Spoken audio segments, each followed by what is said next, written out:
I get into that, I'm pretty sure that someone's going to ask me this question: what kind of equipment you use in the field? And it's going to be very simple.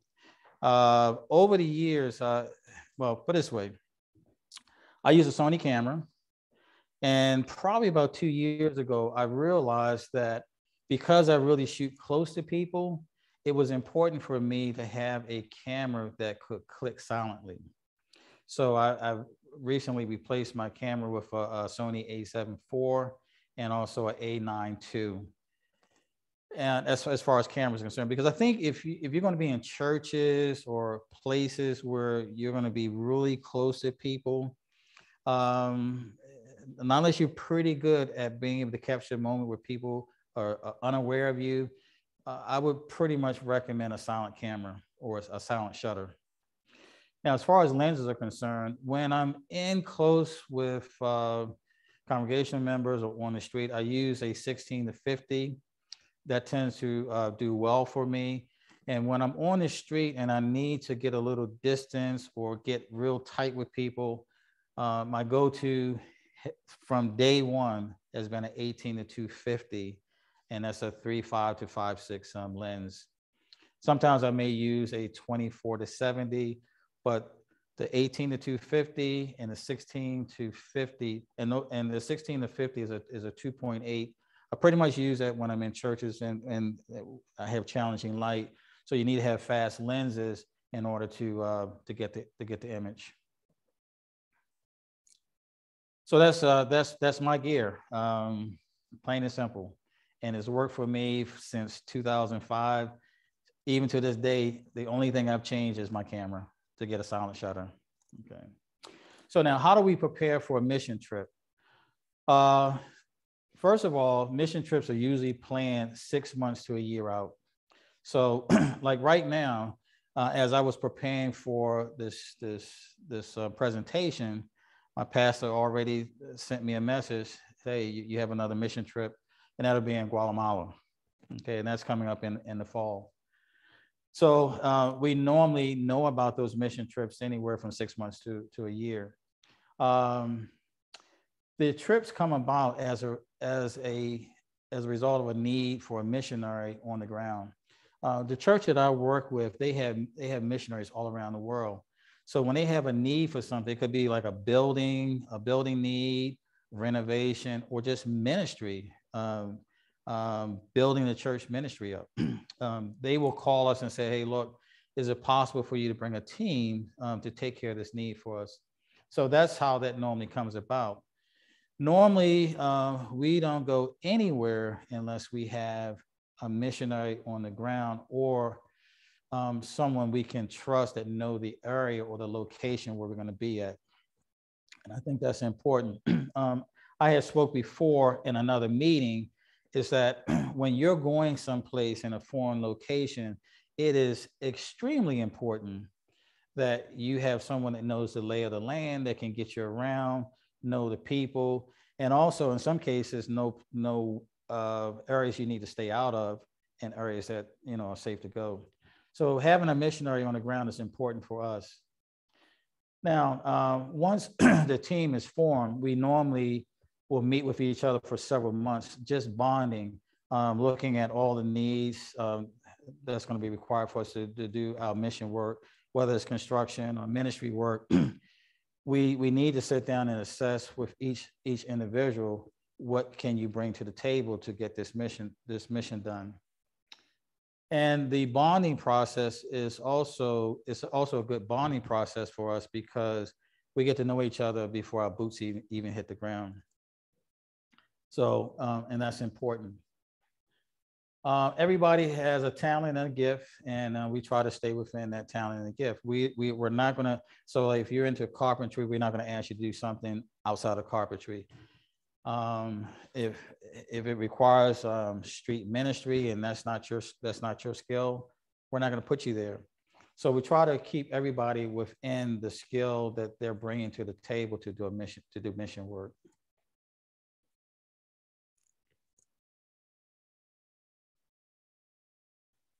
Okay, so there's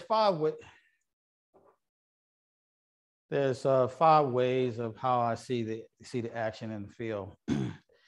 And this may sound kind of strange to people, but trust me, this is my style. Whenever I do a mission trip, I'm always praying about what is it that God wants me to do. And I look for that answer. I seek for the answer of what is it that he wants me to do on this mission trip. And normally when I'm on a mission trip, if I'm not doing construction, my primary focus and job is also to photograph. And that's primarily what they've asked me to do probably the last 5 or 6 years because of my photographic skills. So it's important for me that I have a spiritual insight of how I'm going to shoot, where I'm going to shoot, and why I'm going to shoot. Now, I'll give you a good example. In Ethiopia, the focus was on the team members, not so much the people, but the team.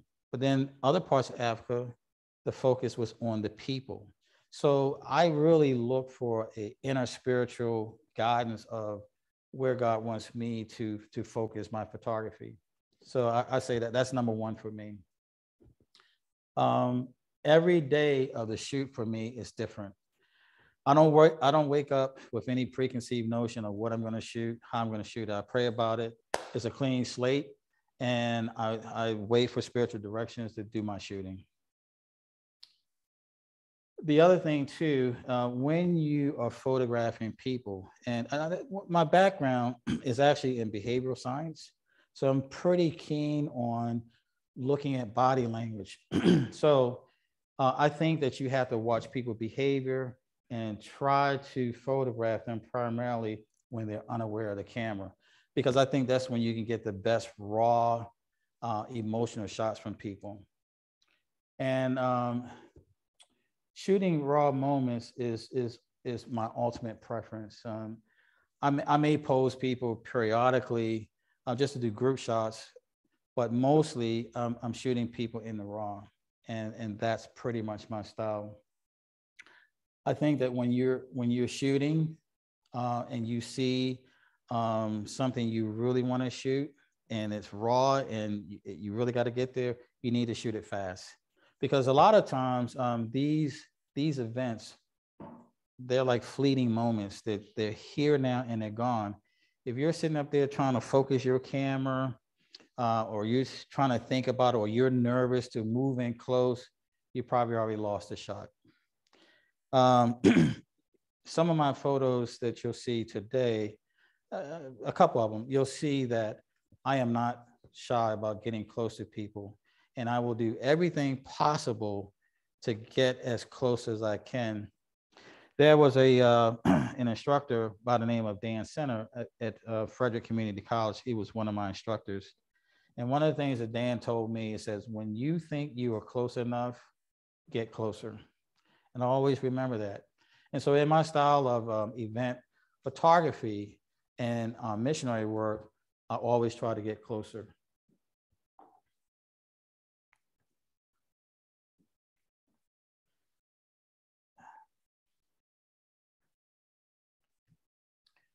So now that I have some of the basic principles out of the way, let's talk about my photo shoot in Ethiopia. And that was in Addis Ababa. So this is our team. We had a team of, I believe, 12 of us that went. The young lady who, let me see if I can point to her on my, this computer's jumping around here. Yeah, you just advanced one. Yeah, I know.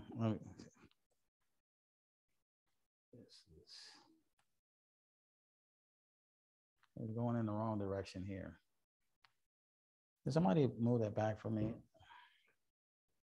I don't know. Oh, no, there we go. We got it. So this is our mission team. The young lady up front with the black scarf on, she is our missionary. Her name is Kendall. And the little girl in front, her name is Cam. Kendall was a member of my church for a long time. She was part of the youth ministry. And she got a call to go into missionary work full time. So she had moved to Ethiopia, and she had been there for 4 years. And she was the one that called us and said, "Hey, look, we have some needs here. We're trying to build a church here. We need some on the ground ministry work to help build a church." So one of my tasks for this particular mission, when I went to this church, was to help build their website through photograph. So wanted me to photograph their service, the kids program, the Sunday school program, and anything that they felt was important to put on their website. While the other team, they were also doing some rehabbing of the church, some painting, some drywalling to help spruce up the church. So that was part of our missionary work right here at this particular church. Let me see if we can get this moving without it jumping around. So now, normally, normally we have a morning devotion service with just a team. We have morning briefing, and we also have morning prayer. Now, if anyone had been in my previous presentation on how to do event work in a church, I showed some images where I was really up close and personal with people, and you can see the emotions on their face when I'm shooting. And one of the things I will tell you is that when you're in small group, and even I can be in a small room that's probably 13 by 16 with a group of people, and I can photograph you and you never know that I took your shot. Because what I'm doing, I'm always waiting for the right moment. See, people, when they're in prayer or devotion, they go into, in many cases, I call it a spiritual zone, where their mind is focused someplace else. And that's when I like to shoot. I really never shoot when people are really focusing on me or the camera. I'm waiting for that right moment where their mind is someplace else. And as you can see, this particular shot where we have the morning prayer, her name is NK. She's a doctor. And throughout the week, I realized that she was going through something where God was really working with her. And I kept watching her throughout the week. Like I said, I watch people behavior.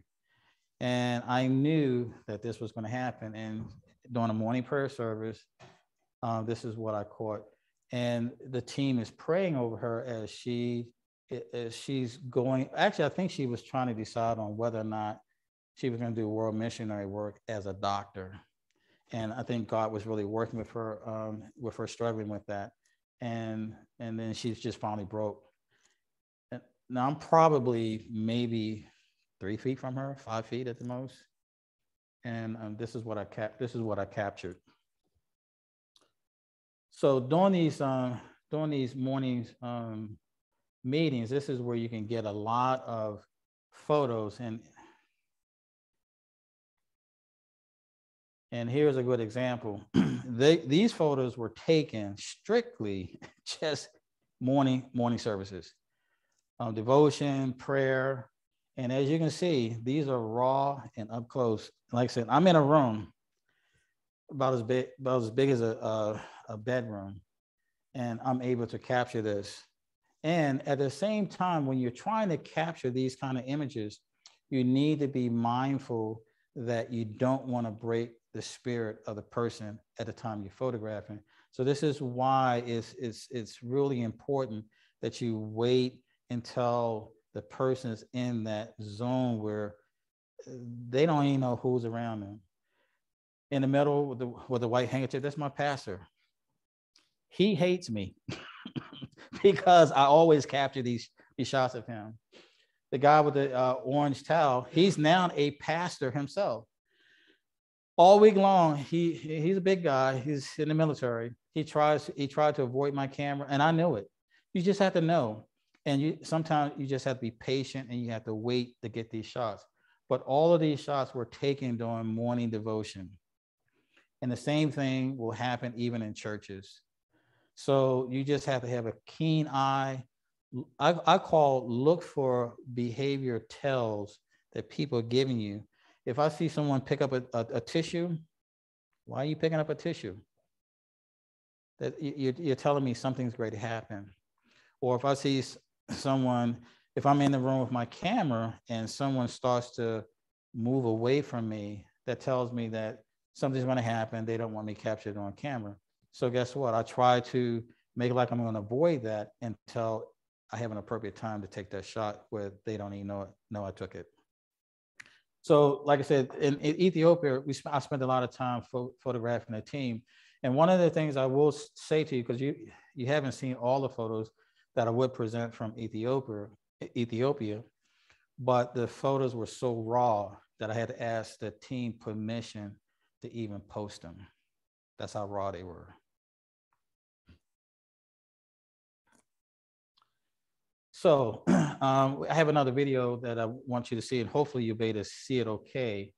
But in Ethiopia, like I said, when you go to a country, you need to understand exactly where you're at and why you're there, and also what's happening in the culture there.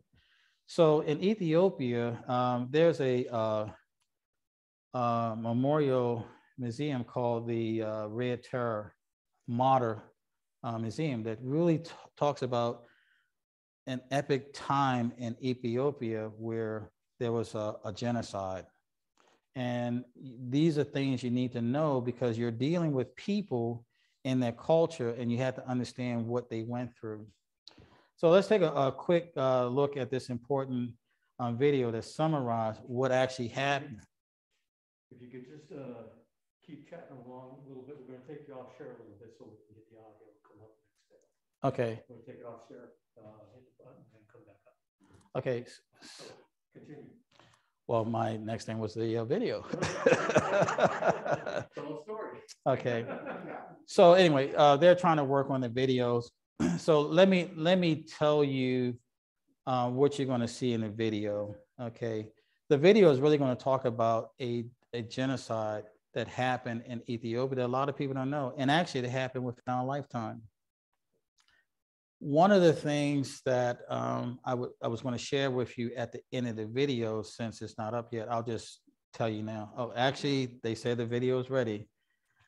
For those who are here, we're going to have a little jumping around in the video because of the computer, but hopefully at home, it won't do that.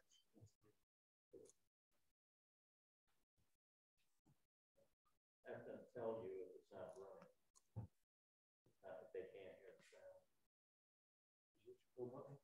Yeah, I did.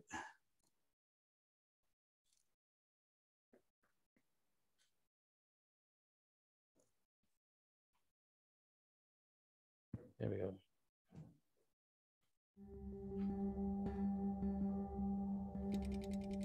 (1974). After mass uprisings against the imperial government, a group of military officers stepped in and removed the Emperor Haile Selassie. They called themselves the Derg and declared Ethiopia a socialist state. An opposition group, the Ethiopian People's Revolutionary Party, EPRP, took to the streets, demanding a transition to civilian rule. The Derg responded with violence, and the EPRP launched a plan to assassinate key leaders. In 1977, Colonel Mengistu Haile Mariam claimed the presidency and unleashed overwhelming violence against his political opponents. In a momentous speech in Addis Ababa's Meskel Square, Mengistu announced the beginning of the Red Terror by smashing bottles filled with red fluid representing the blood of his enemies. The Red Terror, called Shibir in Amharic, was a systematic campaign to eliminate resistance to Mengistu's military regime. Between 1977 and 1978, the military, militias, and civilian supporters of the Derg carried out large-scale killings and arbitrary arrests against suspected supporters of the EPRP. The campaign was highly organized. Neighborhood watch committees were involved in identifying suspects. Militias carried out house-to-house searches. Large-scale massacres of demonstrators, extrajudicial executions, and torture. Thousands were imprisoned and kept in unsanitary conditions. In some cases, entire families were executed.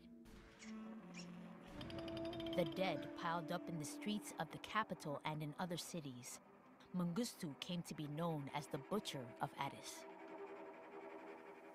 Between 1983 and 1985, the government's counterinsurgency strategies, in combination with drought, led to a serious famine in areas of northern Ethiopia. Hundreds of thousands of people died. Mengistu's end finally came in 1991 when opposition fighters marched on the capital, Addis Ababa. With the help of the US, Mengistu fled to Zimbabwe, where former President Robert Mugabe offered him sanctuary. The cost to Ethiopia, from the Red Terror and subsequent years of war and famine, was colossal.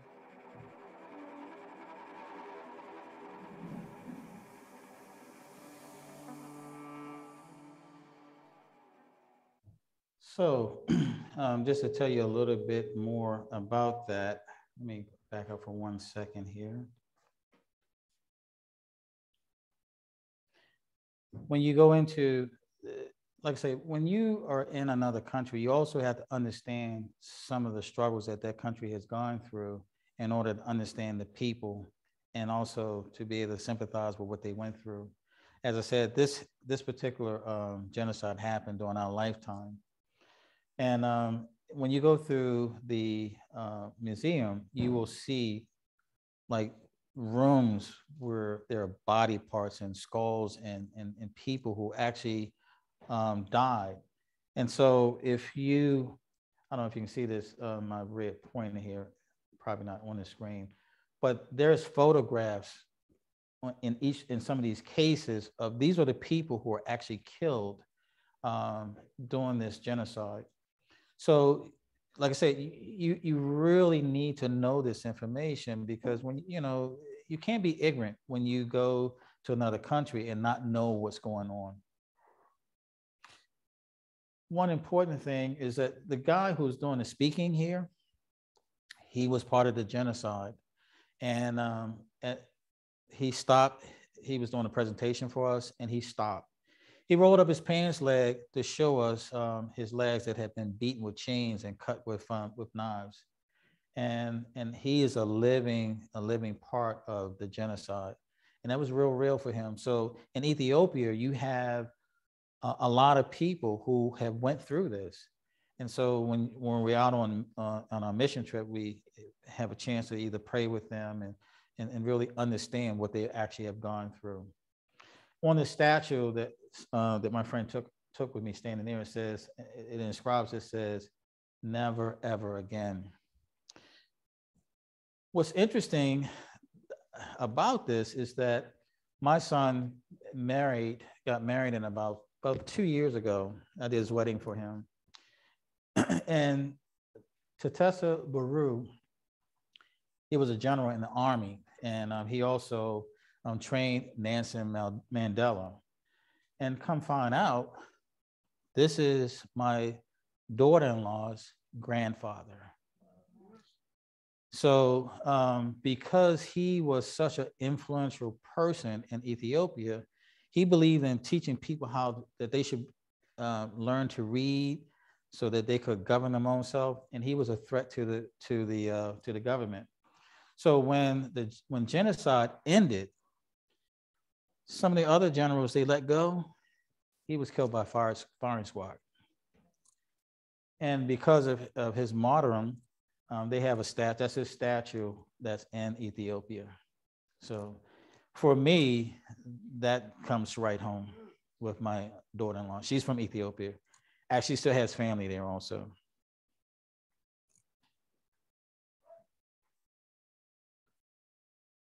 And this is some of the street scenes that I've shot as we're moving from one location to another. In Ethiopia is a busy place. I mean, people are everywhere. And this is what you would see on the streets in Ethiopia. Everybody has a hustle in Ethiopia. They either selling fruit, meats, phone cases, everything. And you see a lot of people hanging around too. I think I have a slide here that talks about when we get into the youth ministry, there's a guy that we went to see that we're working with. His name is Menge, and they estimated that over 500,000 children are homeless on the streets in Ethiopia and Addis. Okay, so part of his job, and we'll get to that later, is that he takes them off the street and gets them off of drugs, try to get them into job programs, and try to put them back on their feet again. Again, on the streets, you'll see goat herders. They're taking their goats to the slaughtering house. This is where they're making their money at. Goat herding is a big thing in Ethiopia. And this is, now, the slides that I just showed you is a contrast to what you see here, because there is a city there, and it's a well-developed city. But there are pockets throughout Addis where you will see what I just showed you. So the kids playing soccer on the sidewalk, that was right outside of the Red Terror as we're moving about. And if you look at the photo to the left, it just looks like a regular city, but it is crowded. The streets are so crowded in Addis is that tractor trailers cannot come through Addis until after 8 o'clock at night because the traffic is so heavy. They are banned until 8 o'clock. This is a church that, this is one of the home churches that we was doing the work for, that we were partnering up with. And again, as I said, when we went there, my job was to photograph their service and all the activities in their church. And also we were building a relationship. This is the first time we have been to Africa. So we were really trying to build some roots there. And this church, East Ridge Church, is a good location for us. And we tend to going to be working with them in the future.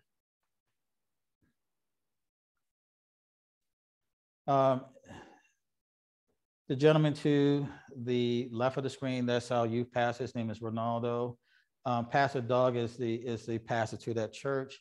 And then next to him in the blue shirt is one of our pastors. His name is Pastor Sam. And that's one of our missionaries next to him. And again, that's Kendall and her daughter. They are the missionaries that live in Ethiopia. So these are some of the photographs that I took while I was in the church, just to kind of give you a flavor of, what was going on. Heidi up top to the left, she is a recording artist here in Baltimore. And they asked her if she would just sing with the choir that day with one of the songs that she had produced. And then you see Pastor Doug preaching. Down below, this is the youth ministry where they had Sunday school. So I was doing their, I'm photographing their Sunday school program. And below, Pastor Ronaldo, he was on the ground just helping a little kid draw. These are things that the church needed, that they wanted to show, I guess, their sense of humanity with people. So we had to record that. Now, as I was standing outside on the rail, these two little kids were out there begging for food. And they were waving to me like, hey, do you have some food to eat? And one of the things that they tell you in these countries, like not to feed the kids because they become dependent on begging. My missionary, she had a problem with me because I was not listening to that and really didn't care. I feel like if someone is hungry, we should feed them. So I had some granola bars. Not only did I give it to them, I also invited them into the church. Feeding kids is one thing, but physically, but you also need to feed them spiritually. And they weren't the most behaved kids either. So this is some of the programs in the church that was programmed. We did a puppet show for the kids there. And that's one of the things that we prepared for, knowing that we were going to this particular church and was going to be dealing with kids. We did our own puppet show for them. And this is, the performance that we're doing for them. And the kids really loved it.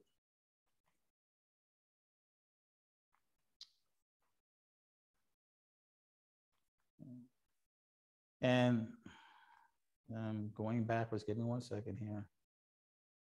This is jumping around.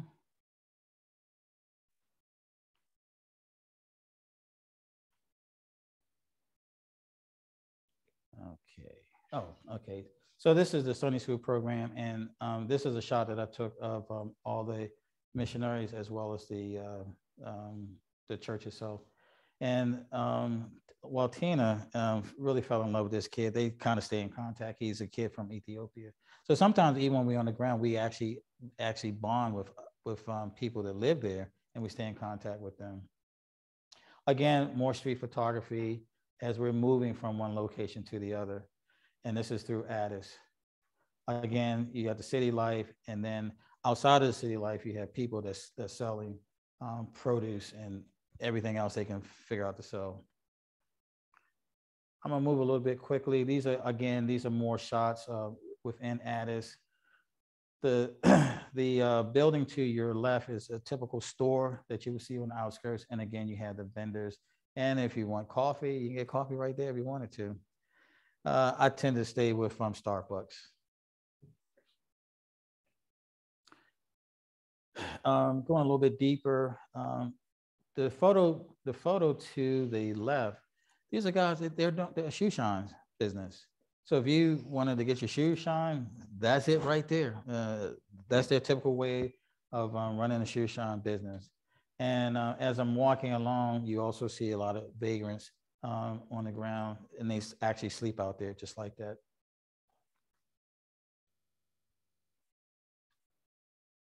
Okay, now talk about Menge. Menge was our other contact there. He runs an orphanage for wayward children on the street. And as I said, there's over 500,000 youths that live on the streets in Ethiopia and Addis. And one of the reasons why there's so many kids there, they came from the rural areas to the city thinking that they could get a job and work, and they realized that there's not enough work for them. So as a result of that, they become homeless, and now they're on the streets. So one of the things that we realized when we went to meet with Menge is that we realized the kids had never had a physical, ever. So Dr. NK said, hey, look, we can just do it right here. We have all medical equipment with us. And Dr. NK, she did all of the physicals for the kids. Anything they needed as far as prescription, she was able to get that for them. And believe me, that was a big help to his ministry, because that costs a lot of money for the kids to go out and get a physical when you can have a doctor right there. It's not even charging you, and she's part of our ministry team. So before we left, we had a meeting with Menge and his staff, and they asked for prayer. So here's one of those opportunities where my cameras are rolling. Menge and his staff is in the crowd. Where am I? I'm standing on a chair, leaning in, taking a shot down. I have another shot. I'm not sure if it's on here. No, I have another shot where many cases, you may even see me get on the floor in a crowd like that and take a shot. Nobody's really paying attention to me because they're in a different zone. I can take that shot, get it, and move. So while we were there, we had a chance to play tennis with the kids and the staff there. This is the kids that's at his group home. And believe me, when you can mingle with the people, that's important to them. And even the pastors playing soccer with them. And those moments for these kids are special. And believe it or not, they really adore Americans. And so when you can come out of your comfort zone and interact with them, that's special. So as we were transitioning to home, the building there in the pink, that's our hotel. And if you look at it, look what's around us, slums. So when we do mission work, we're not staying in the Ritz Hilton or Ritz Carlton, whatever you call it. We're right in the community with the people. Staff at the hotel treated us real nice. We had meals every day. And I actually, every morning I would get up and I would go out on the balcony and I would photograph different people coming through the communities. And this is where it's not really safe to walk a long distance out of this community, you know, for security reasons. But if you're in the general area, you can take some street photography. So as we were transitioning to leave Addis, again, the shoe shine stand, and also the blue little cars there, that's their taxis. And the animals roam the street along with the taxis, and they tend to have their will. Taxis just move around them. Again, street photography, as we're moving to different locations, I'm photographing as we go. You have farmers, and you have farmers doing different things out in the outskirts of Addis, called the rehabbers out there. They're delivering fruit and food through the horses. And this is a guy, he's taking his cattle someplace where it probably, I'm not sure if it's on his particular farm or location or whatever. So as we're leaving Addis, we wanted to pray over the city. And so there's a special hill out there that goes up into the mountains where you can see all of Ethiopia. And that's a shot that I took. I actually did a panoramic of it, and that's the actual city. And so you see our team as they're up there, they're praying over Addis for their needs. So now we're into some different type of photography here. We're going to Rwanda and Kigali, Africa.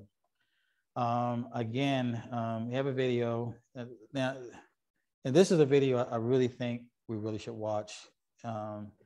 It's only a few minutes, but you really need to know what happened in Rwanda. I mean, this was like brutal. So I'm gonna let you watch the video. A political assassination triggered one of the biggest mass killings in history, the Rwandan genocide. On April 7, 1994, a government-backed campaign of mass killings started in Rwanda. The aim was the ethnic cleansing of an empowered minority group. Hutu extremists massacred hundreds of thousands of ethnic Tutsis and their Hutu sympathizers. In the next 3 minutes, we'll briefly cover how the genocide unfolded and look at how Tutsi-Hutu hate was fostered by colonialism.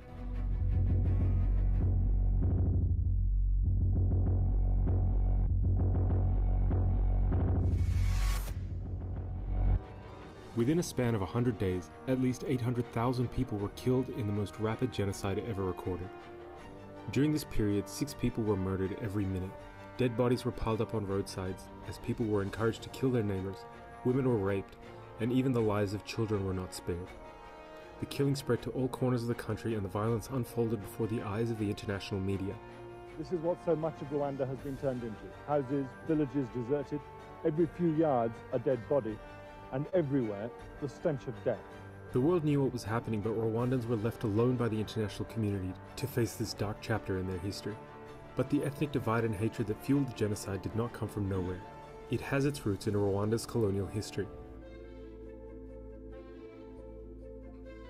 Rwanda is a small country, nearly 5 times smaller than New York State. It was colonized by Germany and Belgium and then gained independence in 1962. In 1994, its population was estimated at 7 million. 85% was from the Hutu ethnic group, 14% Tutsi, and 1% Twa. Hutus and Tutsis are 2 distinct ethnic groups, but they have a lot in common. They speak the same language, live in the same areas, and adhere to similar traditions. But disagreements between the majority Hutus and minority Tutsis had grown substantially since the colonial period. When Belgian colonists arrived in 1916, they radicalized the differences between the 2 groups. They established an official register classifying Rwandans according to their ethnicity and pushed racist theories of the supposed genetic superiority of Tutsis. They classified people according to stereotypical physical features, and everyone was given a racial identity card based on these classifications. These pictures of a Belgian specialist in the 1930s show how craniofacial and body measurements were done to ethnically classify Rwandans. Later, these classifications became instrumental in identifying and killing Tutsis during the genocide. The Belgians favored Tutsis and considered them to be closer to Europeans and superior to the Hutus, guaranteeing them better jobs and educational opportunities. This discrimination gradually led to resentment among the Hutus, culminating in a series of riots, killings, and the mass exodus of Tutsis to neighboring countries. After Rwandan independence in 1962, Hutus won the country's first elections, reversing the power dynamic. The regime that followed was staunchly Hutu nationalist, and in the following decades, periodic violence continued. In 1990, the Rwandan Patriotic Front, RPF, a rebel army mostly comprised by Tutsi exiles, started launching attacks from Uganda, with the aim of replacing the Hutu-led government. In 1993, after a period of conflict, a peace accord was signed between Rwandan President Juvenal Habyarimana and the RPF, but the agreement failed to stop the violence, as many on both sides disagreed with it. The events of April 6, 1994 were the final nail in the coffin. President Habyarimana, a Hutu, was killed when his plane was shot down in the capital Kigali. Although responsibility for the attack was never confirmed, extremist Hutus saw this as an opportunity. The Rwandan Presidential Guard immediately initiated a campaign of retribution. The slaughtering of Tutsis and moderate Hutus began. Extremist Hutus known as the Akazu managed to take over key positions of the government and initiate ethnic cleansing throughout Rwanda. Hutu militias, Interahamwe, went village by village, slaughtering Tutsis with guns and machetes. Citizens were encouraged to join, and militias used a radio station to exhort people to go out and kill their neighbors. The human cost was huge, bodies lined the streets, hundreds of thousands of children were orphaned, and a hunger crisis struck refugees and the displaced. The genocide had ended with the RPF overthrow of the Hutu regime in July of 1994, but it left a lasting impact that spilled over to neighboring countries.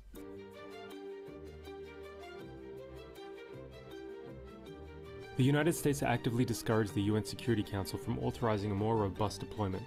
In April 1994, UN peacekeepers on the ground were reduced to a mere 260 after peacekeepers were killed. And even when the violence escalated, the deployment of further forces was delayed due to US Army resistance over matters of cost. Years after the Rwandan genocide, former US President Bill Clinton admitted that his failure to act in Rwanda was the biggest regret of his presidency, and that if troops were sent to Rwanda sooner, 300,000 lives may have been saved.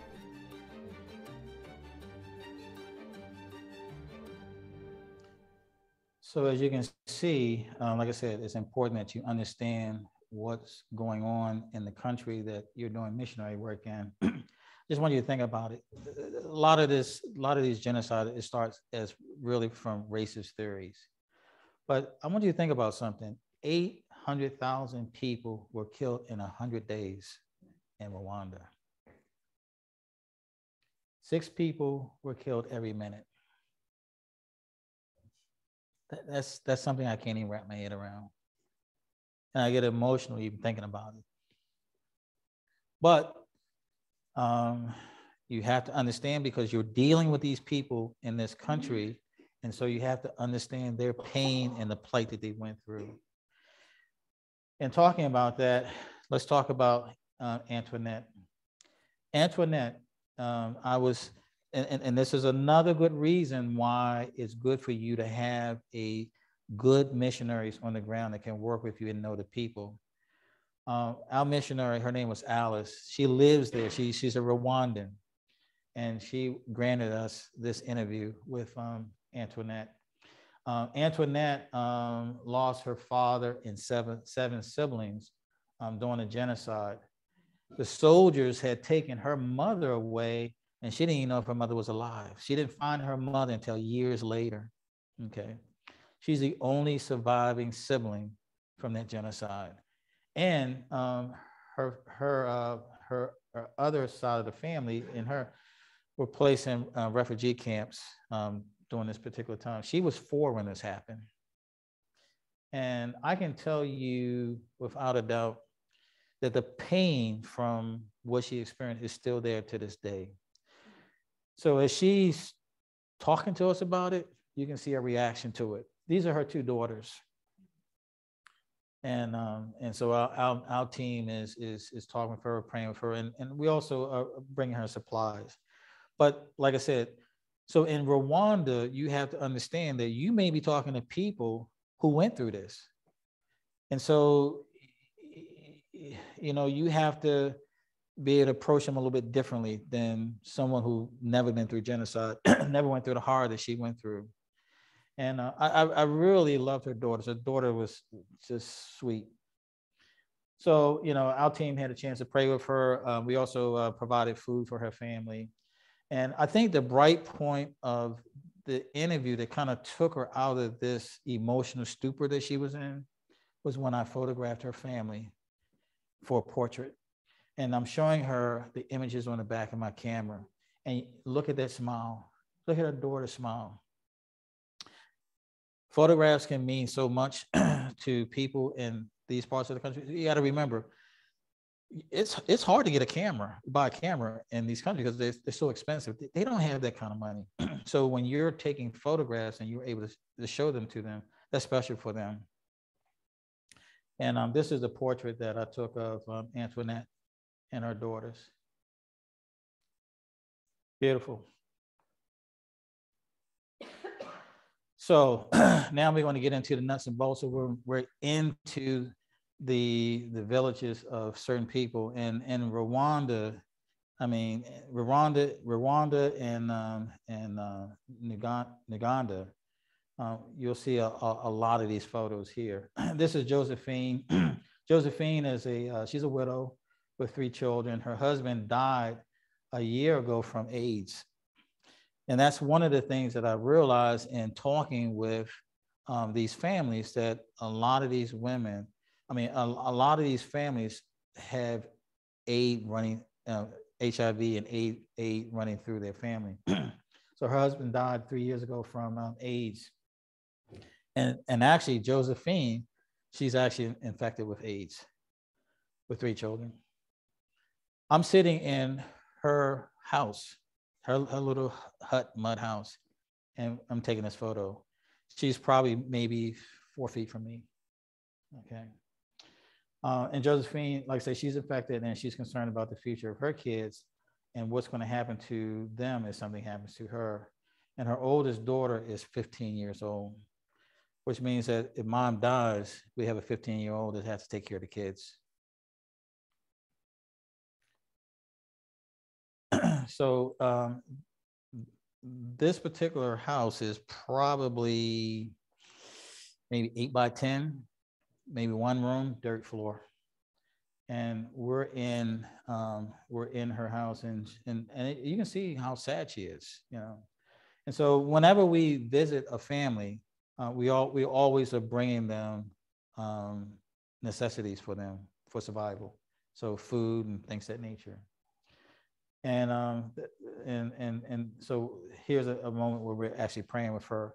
I look to the left of her house, and on a brick, there's a Bible sitting there.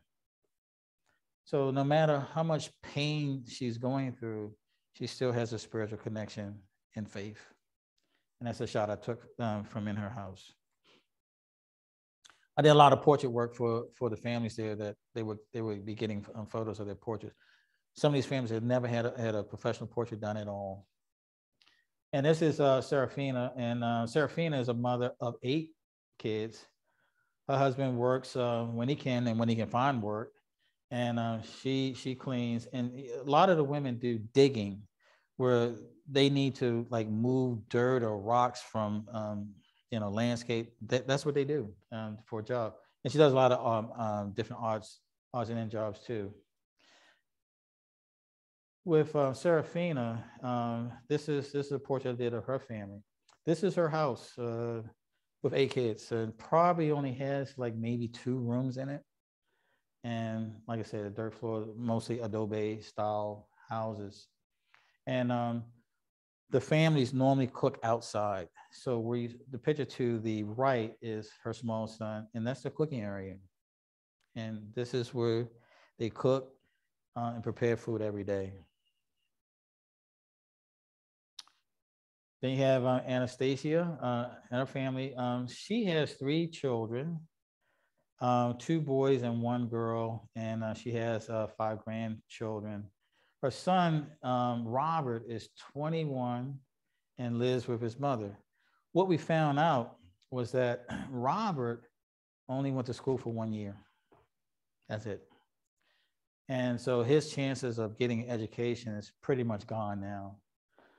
So the mother is really concerned about his future, because, you know, if you're illiterate, I mean, what can you do?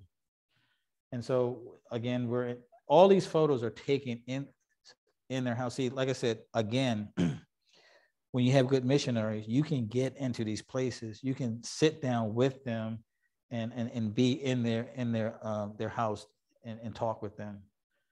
The young lady in the second picture, all the way over to the left, that's Alice. She's a missionary in Rwanda that we're working with. And this is just a prayer moment with this family. Then you have Therese. She has two sons. Her young son is sponsored to go to school. And one of the things I found out about in Rwanda, you have to pay to go to school. School is not free. So either somebody sponsors you to go to school, or you just have to, or you working enough where you can pay for your kids to go to school. It's like here, we can go to school free, no problem. I mean, literally. But there, you have to pay to go to school. And the other thing too, to get government assistance, you have to have a residency. You just can't live on the street. You have to have a specific location of where the government says you live at in order to get any kind of assistance. So Therese, she works at the local church, and actually she works at the host church that we're doing work with. And she cleans the church, and she does miscellaneous work around the church as well. So after hearing her story of only having she had one kid that was sponsored, the other one wasn't. Our church sponsored that child. So we're paying for that kid to go to school. And this is her family. And these are her two kids.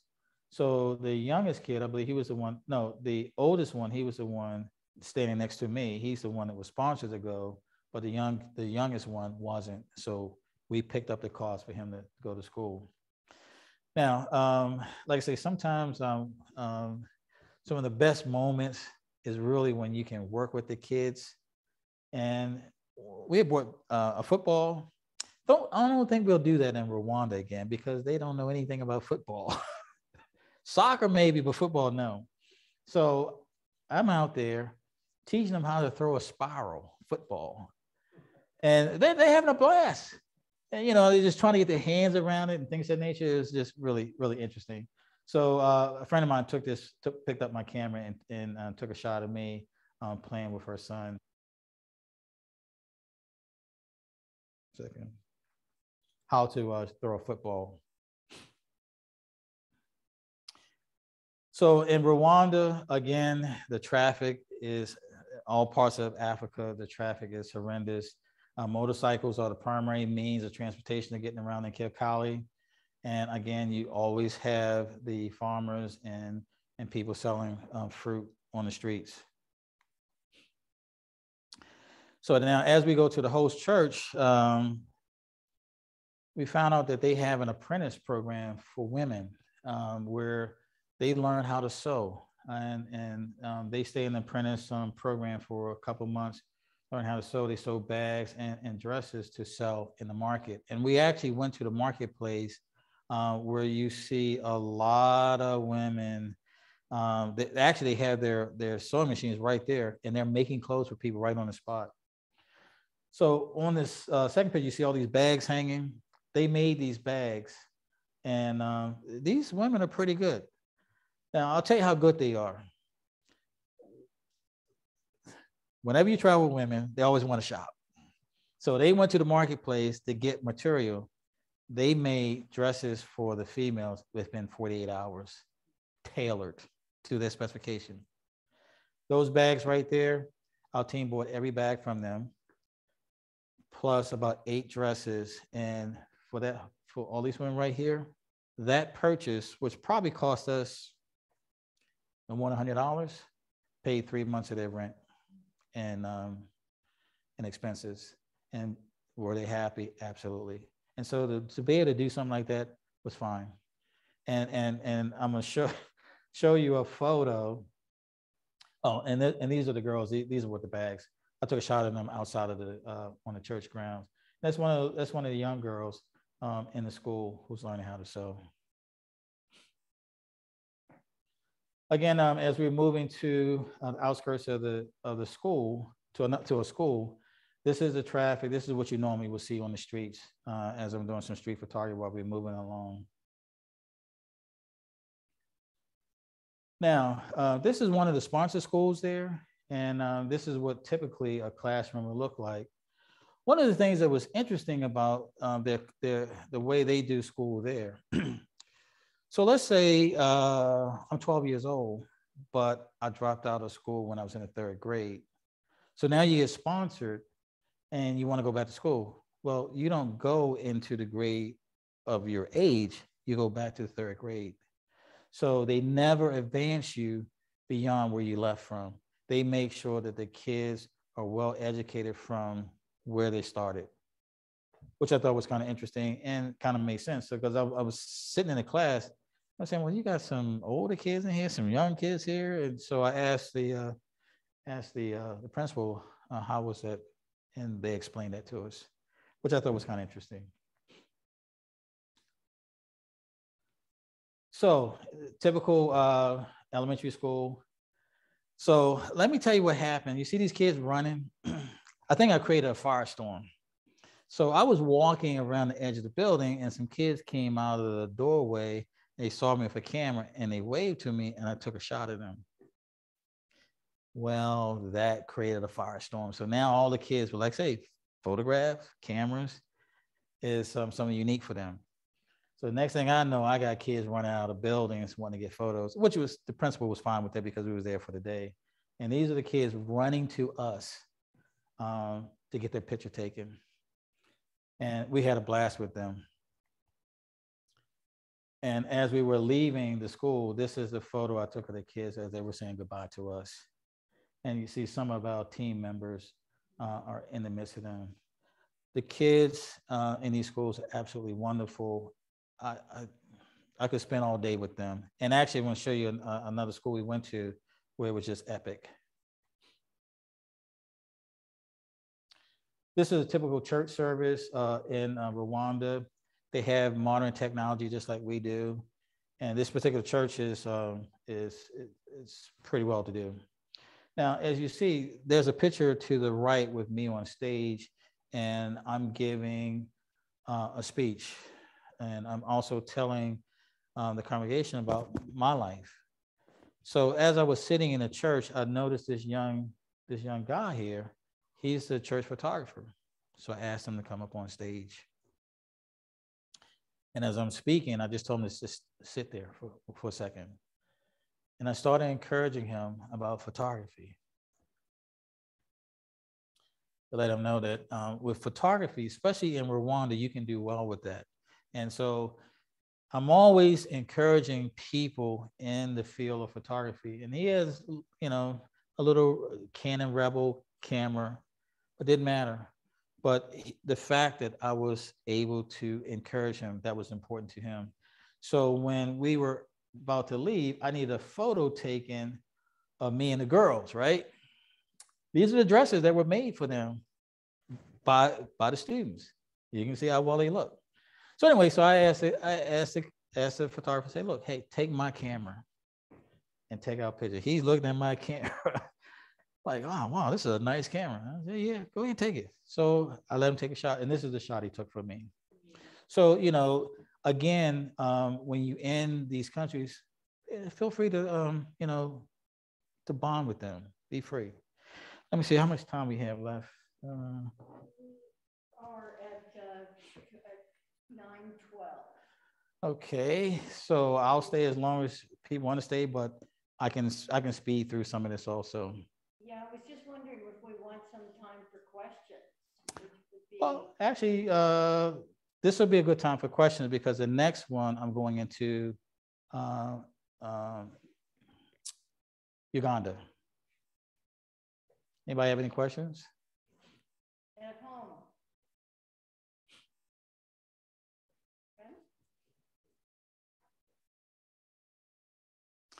So of course, this was all during the pandemic time. And so now we're flying into Uganda. And this is a photo I took from one of the families when I was out in the field. And I saw this little boy, he was just peeking out as I'm taking photos and he's looking right at me. And how could I refuse not to take that photo? And these are the type of photos I really like taking out in the field, especially with kids. Kids are the one thing that really gets me motivated in missionary work. I love working with kids. So now got enough video. This was good. We're working with, we had 2 missionaries there.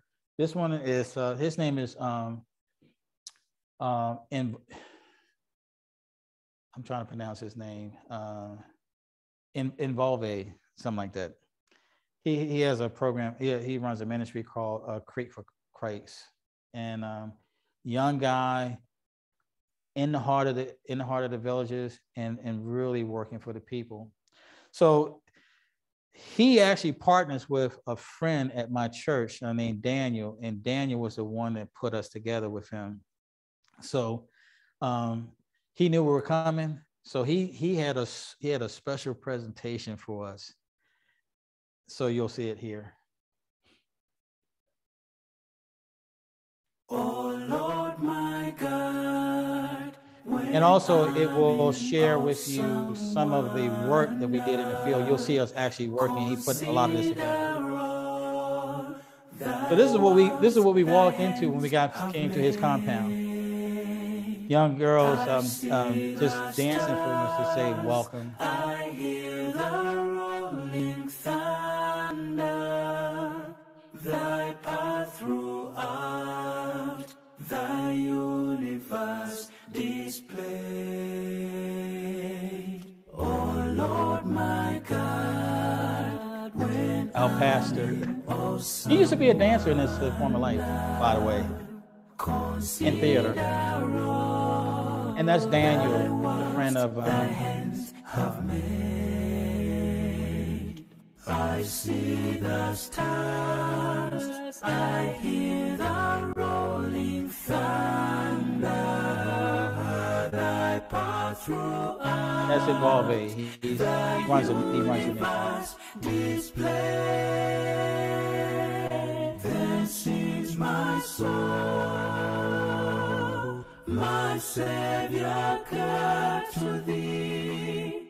How great thou art, how great thou art. Then sings my soul, my Savior, God, to thee. And this is some of the work that we was doing out in the field. He also incorporated that in there, of course. How great thou art, how great thou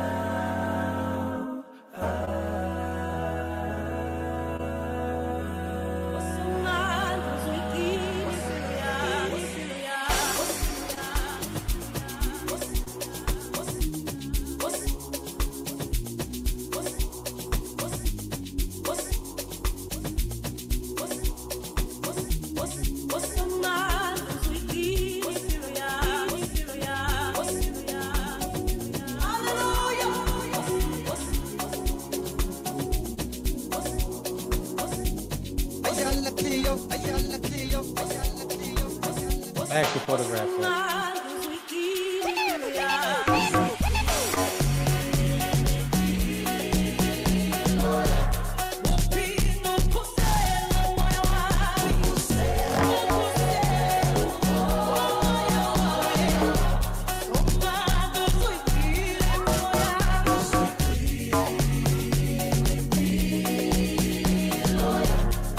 I just want to say what a blessing it is to be here today. Even just walking through and seeing the people and being able to share Christ with people. You know, we're giving out food, which is what a blessing that is to give out food, that it meets their needs, gives them hope for today. But man, it's about giving so much more hope than that. It's about giving them hope for eternity. And that's what we really want to do. And that's what this team here is doing. And what a blessing to be with them, to be able to talk about eternity with someone and pray for people. So it's been incredible.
now they have eternity with you.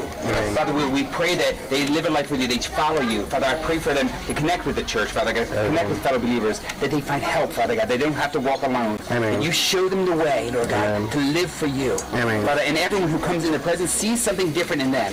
Lord, and they find that hope as well. Father, bless their lives, and give them provision, give them all they need, we pray. In Jesus' holy name. Amen.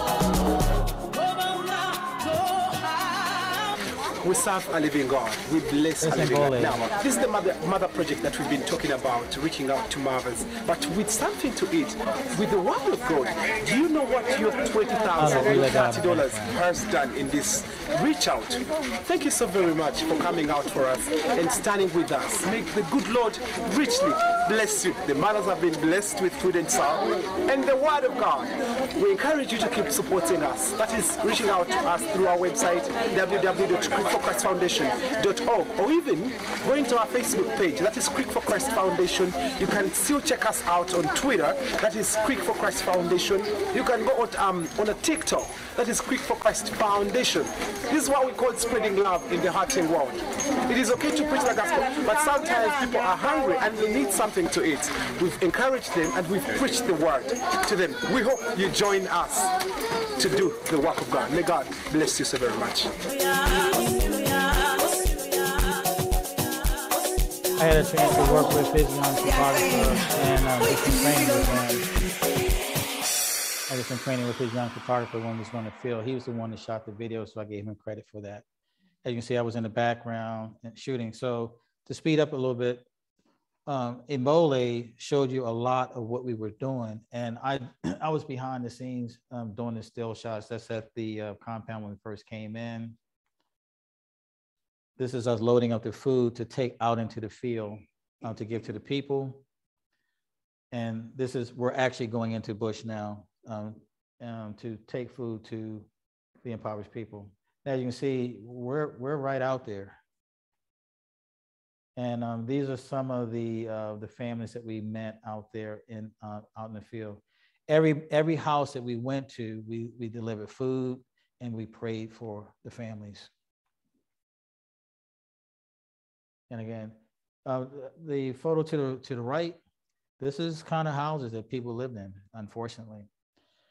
Very small houses, but it's their life, you know. So where you heard Embole, he was speaking, and this is where he was speaking at. What happened was that we were running out of time to deliver food to all of the people in the village. Embole made a phone call and told everybody to come to the square, and we gave the food out there. And this is the mothers coming. And as we gave this food away, they were walking away. So I'm gonna take just a few more minutes because I know it's getting late. And like I said, I'll stay as long as people want, but I don't want to hold other people up either. After we left in Embole, we have another mission team that was working with David and and this is some photography I took along the way with the kids and the people and some of the kids there. Okay. This now we're in a different part of the village. This is Stephen. I'm gonna try to go through this real quick so we can get through this. Stephen, this is his second wife. His other wife died. He has 3 kids, and this is our team. We're bringing him food and supplies for his family. He actually has a small farm behind him, and this is what he lives on. But sometimes things get tough. They need more food. We bring it. And this is our team praying with his family. And this is a portrait that I did of him and his family. And this is the house he lives in.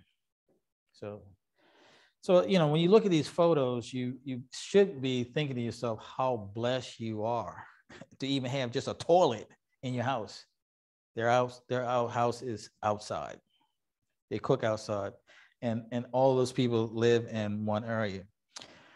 This particular lady, Elena, is very special to me. She's 90 years old. She still does garden work daily, and to provide for her family. And she's currently providing for her granddaughter. Her granddaughter's name is Winifred. we found out that Winifred's mom died a week just before we got there from AIDS. And then her father also has AIDS and it's not working. He just drinks a lot. So Elena, she's basically taking care of this entire family, and she's 90. She has this woman has strong character.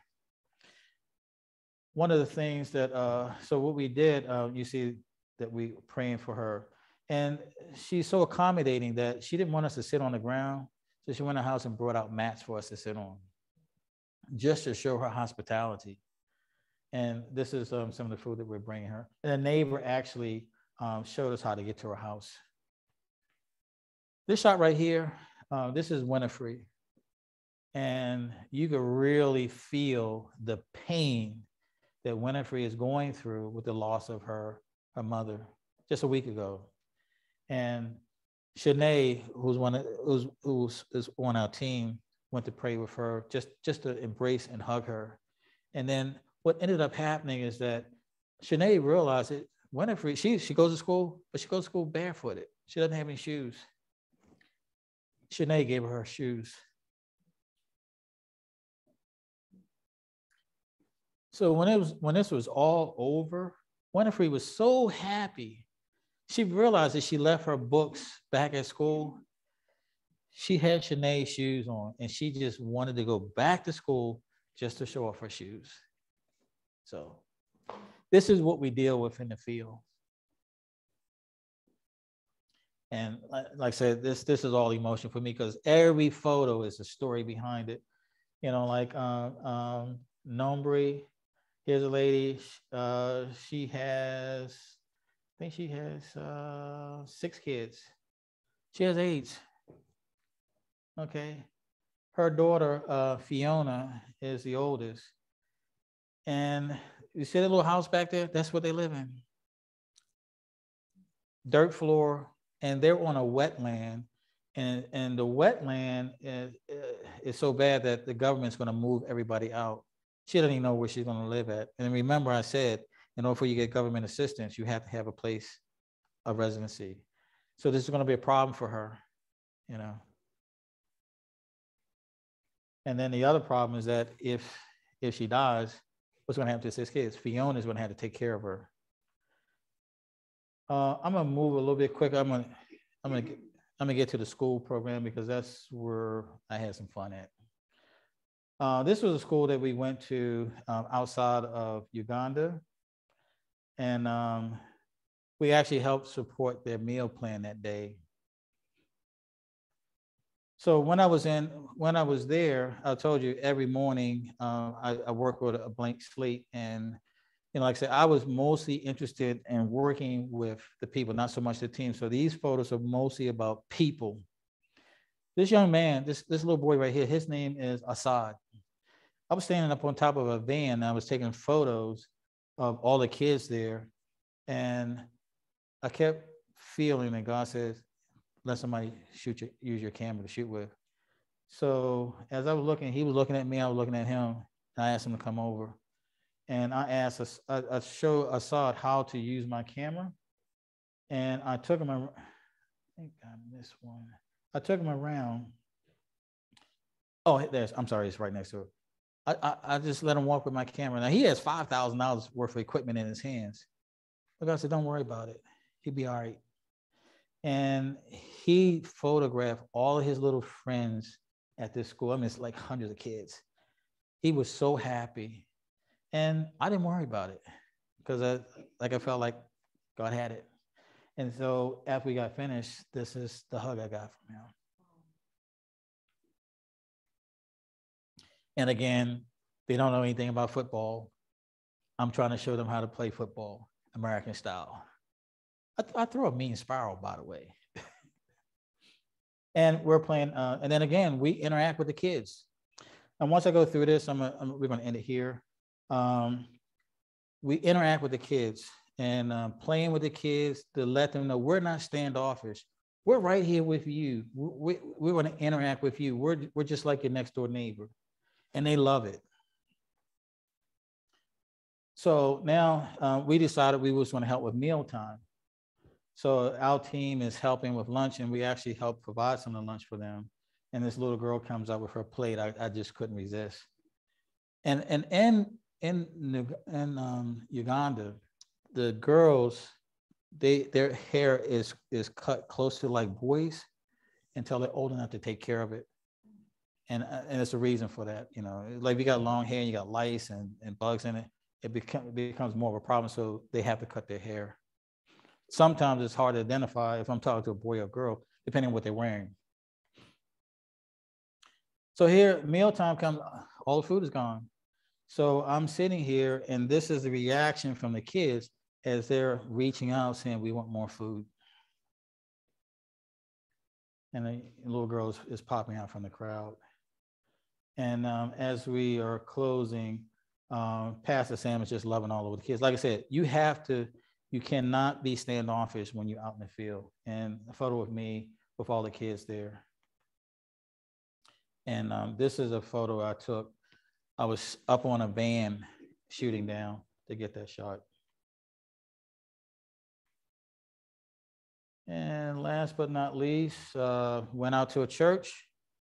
They had a greeting for us to welcome us. And this is a shot that I took of them greeting the missionaries that were coming in. Pastor Sam preaching. And these kids right here, they actually were part of a children's choir, and they actually sang for us.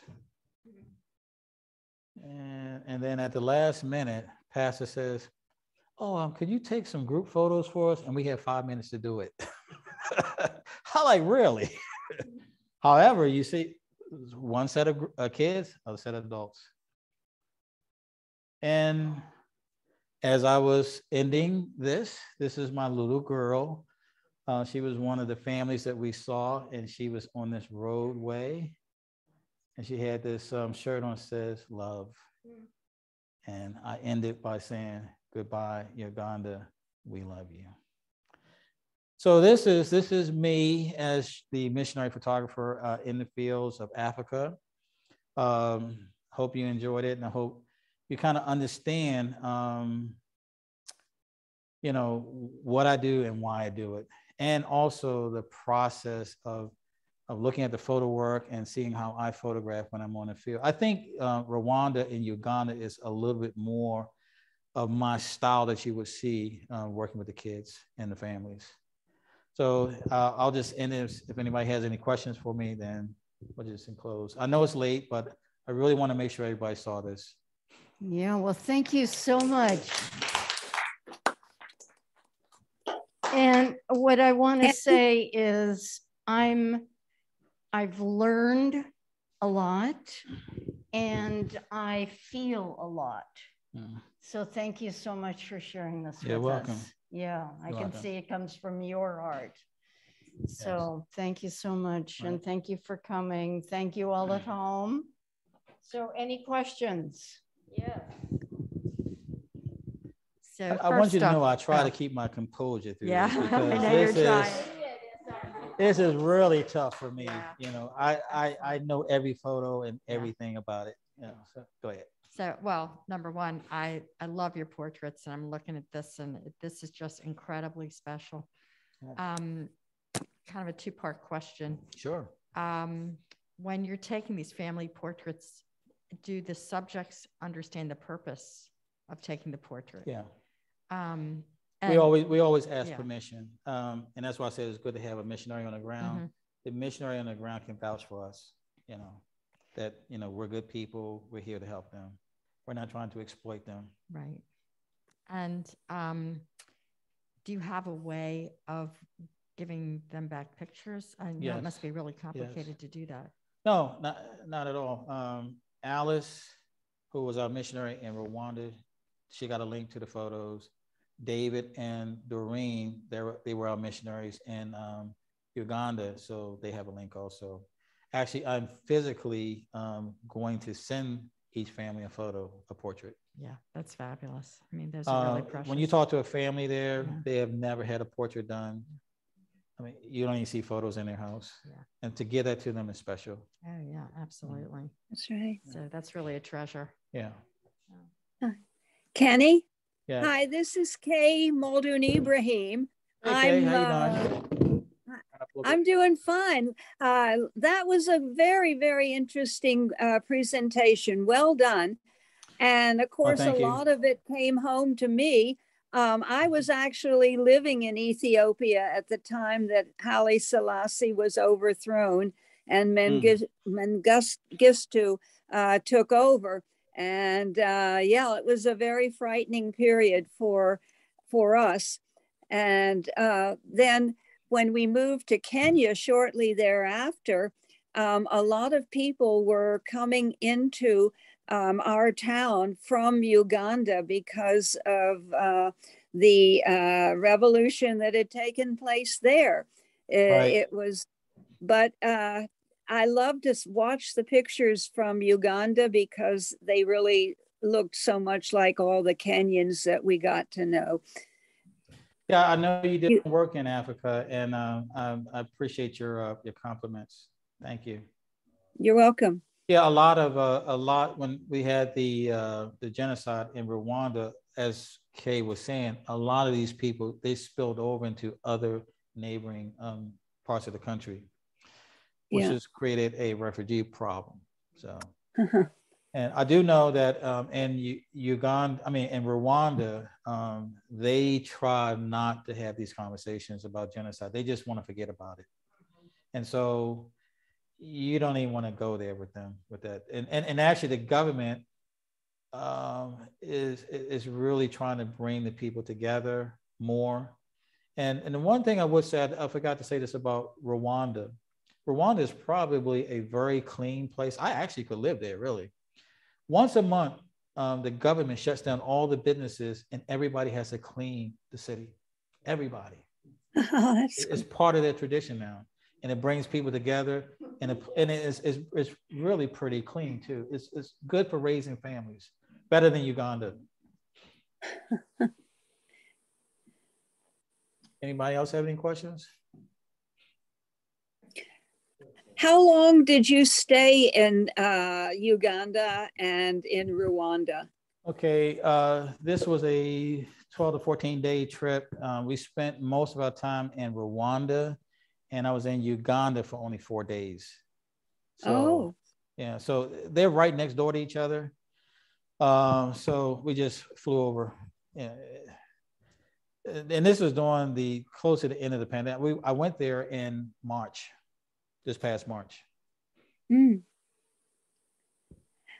And the bucket project. Oh, in Vole. I missed what that was about. Okay, Invole is a young missionary, and he actually lives in Uganda, and he runs a program for single mothers.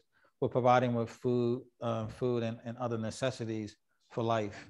And so one of the guys on my team, Daniel, has been partnering with Invole with his ministry.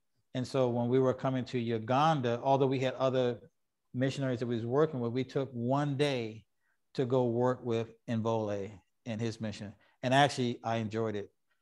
And there's because of time constraints with the PowerPoint, I had a whole lot of photos. I mean, I could have took you to Invole's house, met his mother, Doreen and David, who was the other missionary. We actually ate at their parents' house right out there, in the rural areas.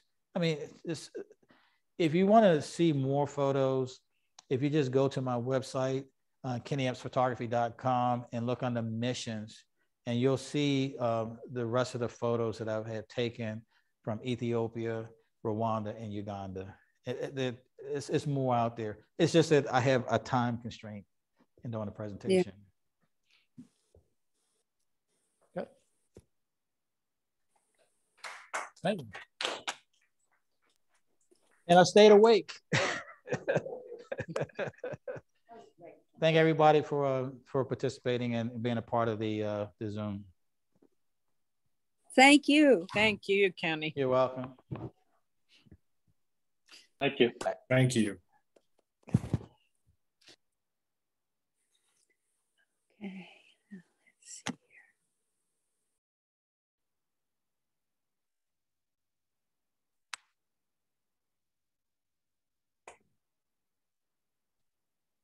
Never go